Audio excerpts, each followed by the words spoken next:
Hello guys, once again it's Matt, and today we have another video. Let's thank our members Invictus, Crazy Bull, Cots, and our patrons Interceptor 35, Richardson, Danny Cage, and Rupert, and all the other members and patrons and everybody. Thank you guys. Make sure to subscribe, make sure to be a patron, be a member. We have a PayPal for donations as well. And let's get in let's get into it. So today we are flying out the MiG-21SPS-K. What is this aircraft? It is basically the PFM that we kinda told you guys one of the last videos that I did this week, that it is technically one of the worst MiG-21s in the game. Obviously we have the MiG-21F13, which is also kind of a hard one to fly, but the thing is, as I said on that video, those aircraft, they're not bad, they're actually amazing, especially on the BR that they are. They're really, really good aircraft. The thing is, these MiG-21s, they lose a lot of energy and they don't have an engine to support it, these losses of energy. It has basically the same problem as the Mirage 3C, or even the 3E as well. It is an aircraft that just loses a lot of energy in a turn, and then it takes a while to get to speed again. That's due to the R11. It's an engine that, even though it is strong, it is still it has basically 53 kilonewtons of force. If you compare that to the 64 kilonewtons of force, 65 even, that the R13 has of the MiG-21S, for example, or DMF, it is a lot higher. It's 10 kilonewtons or more, even. So, yeah, that's the main problem with these early MiG-21s, you know? It has a lot of potential of losing energy really quickly and taking a lot of time to just adjust to that and get energy back again. That's the main problem with this aircraft. And the PFM and the F-13, they are 9.3, so you can kind of deal with it, but you just have to learn how to deal with that situation of losing energy, right? But the SPSK is 10.0. What does that mean? It means that you are facing a lot of 11.0s, a lot of 10.3s, a lot of 9.7s, and normally in the loadouts that you normally will choose for such an aircraft, you will be basically using the guns instead of the SPS-141 ECM pod that has the flares, right? So you're kind of vulnerable, and it still has the same performance. It's the exact same aircraft as the PFM. So it is technically a 9.3 aircraft on 10.0. What's the catch? Well, the catch, first of all, it is a premium. And also, it is kind of a modification, or not even a modification, but a modernization or a retrofit of the PFM during the 70s. Remember the GDR or the DDR, right? The Deutsches Demokratische Republik, or the German's Democratic Republic of Germany. I mean, you understand, the socialist Germany of these Germans. They actually took a while to receive some of these aircraft, okay? So, for example, I don't remember the exact dates, but for example, the MiG-29, they only got the MiG-29 in 1989, the year that they actually got reunified. So, yeah, it was like 8 years later than the Soviets got the first MiG-29s, right? The MiG-21s, they took, like, the F-13 was at least 4 years until the F-13. And then missiles, it took a while as well. So the SPS is one of those, you know. I don't remember the exact date that this aircraft was actually added for that Air Force, but it was around the late 60s and early 70s. And after that, shortly after that, one of the missiles that were actually entering in service was the R13M1 and the R60, the normal R60, obviously. And that's the catch of these aircraft. It has the R60 missile and the R13M1. Both of them are very, very good missiles, especially the R60, in my opinion. Obviously, it depends very much on the personal preference, right? The R13M1 is kind of like AIM-9G, AIM-9H, but it turns a little bit more and it has a little bit less energy in the sense of range, right? But it turns a little bit more, so it's very similar to those missiles. And the R60, it's the R60, right? It's one of the greatest dogfighting missiles, you know. if you want to take a very weird shot, take an R60, right? Because it's just so weird, and it can just do whatever you want in turning capabilities in shorter ranges for a dogfight, as you saw in the videos that I'm showing as well.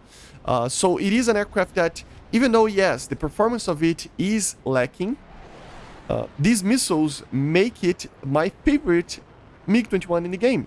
Why is that? First of all, I love the PFM. I think it's the first actual good MiG-21. Not the PFM itself, but the PF, right? Remember, the F-13 entered in service around 1959, the F, right? In the 1960, together with the R3S, the F-13. And in 1961, the PF was the first one with a radar and the same engine that got the new gun as well, the GSH, eventually as a gun pod, right? So it is an aircraft that it is the first of the good MiG-21s. Not that the F-13 is bad. I really enjoyed the F-13. But you understand what I'm saying, right? The PF, PFM, they all have radars. They have a little bit more fuel. They have a little bit of more power. So it is just better. The gun is better. The performance is better. Everything else is just a more modern MiG-21, right? And together, that is, just for that, it is my favorite. The PFM is already my favorite aircraft. I love the normal PFM for the Soviets, right? The 9.31. But then you have three things. It's the PFM. It is using R60s and R13M1s. And it has one of the coolest camos ever, which is the camo that I'm using right now.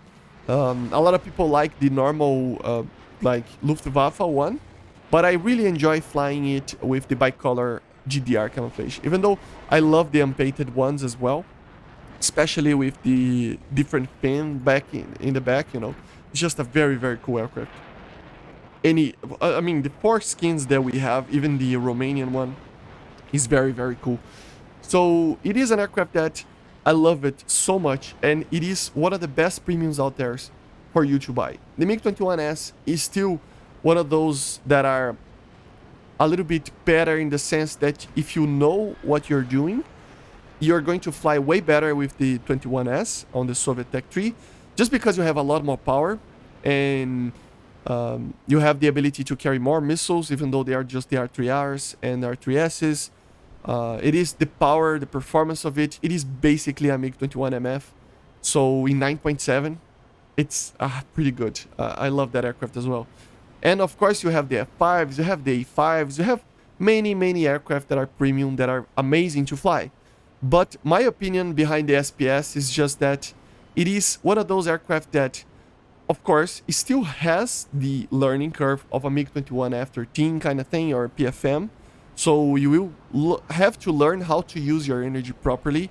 You will have to learn how to just maintain your energy in a dogfight in a general sense, because you're fighting a lot of F5Cs, for example, or aircraft like that. They can maintain a very good turn, and even though you kind of turn better than them initially, you will lose a lot of energy, and the continuous turn, they will get you because of the wing design.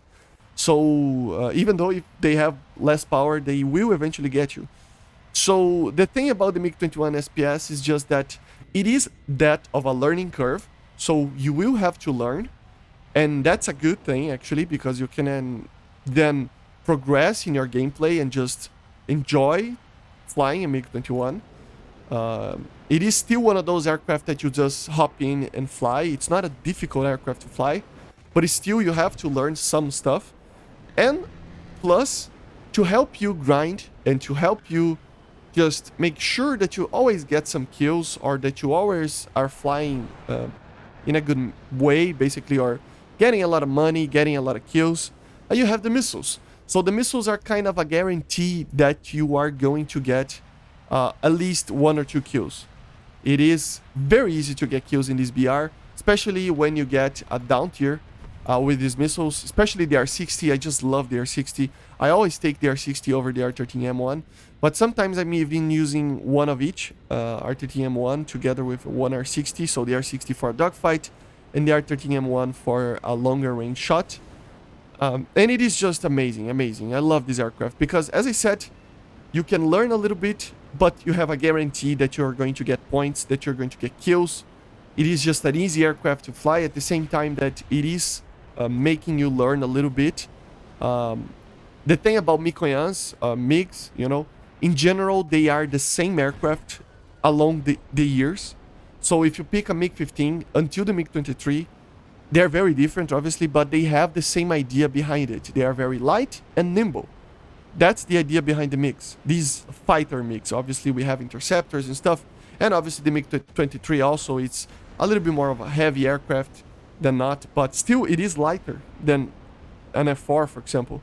And the MiG-29, the MiG-21, the MiG-19, the 17, the 15, even the 9, they're always very light and nimble. And you're going to learn how to use a very light and nimble aircraft. If you learn how to use a MiG, you basically use that same way of playing in all the other MiGs, at least you're going to have a very good, solid base to actually learn the other aircraft, the other MiGs. So this is going to give you a base for that. That's what I like about this aircraft.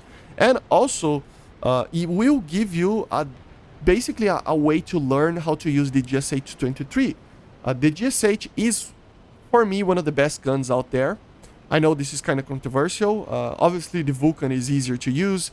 Even the NR-30s, the MiG-19's guns, I love those guns. The MiG-21F13 has them.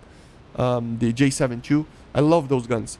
But still, the GSH is a more reliable gun. Faster rate of fire, and just easier to hit. Does a lot of damage, even though it's a 23mm. It does a lot of damage. Has a very, very good rate of fire. And the problem with it is the ammo count. You have a very low ammo count, technically. It's normally 200 rounds, 250. So that's what I always say. If you want to learn trigger discipline, fly with Russian aircraft. They always have a lower ammunition count. And a MiG like this will be able, you will still be able to get a lot of kills because of the R-60s and missiles in general, as I said. But still, you will learn how to use a gun that all the aircraft of the Soviet Union have. So all the MiGs will, like the MiG-21, 23, basically these two actually, but still, it's a lot of them. And they always will use this gun, and it is going to give you a sense of what a Russian gun is. Low ammo, high fire rate, high amount of damage, but you have to always count on the ammunition. But yeah, guys, these are the reasons why I love the SPS so much, or the MiG-21 in general. It is one of my favorite aircraft of all time. And I mean, it's a close fight between the MiG-21 and the MiG-29 in my head, but still, the MiG-21 is just amazing. I love it so much, and this one is the greatest school of Russian and Soviet aircraft that you will ever get. It is easy to use, light, nimble, fast. It has its problems that you can learn how to deal with them, but they are all manageable. It's not a hard aircraft to fly, and it is just amazing. Plus, the SPS itself is a premium aircraft, even though it's expensive, $60. If you haven't got it in the 50% discount on the anniversary, but it's still, I mean, it's worth it if you have the money. Amazing aircraft. I just love it. So anyway, this was it, guys. Let me know in the comments what you think about the SPS and the MiG-21 in general. And I see you guys on the next one. Make sure to subscribe, and bye. See you.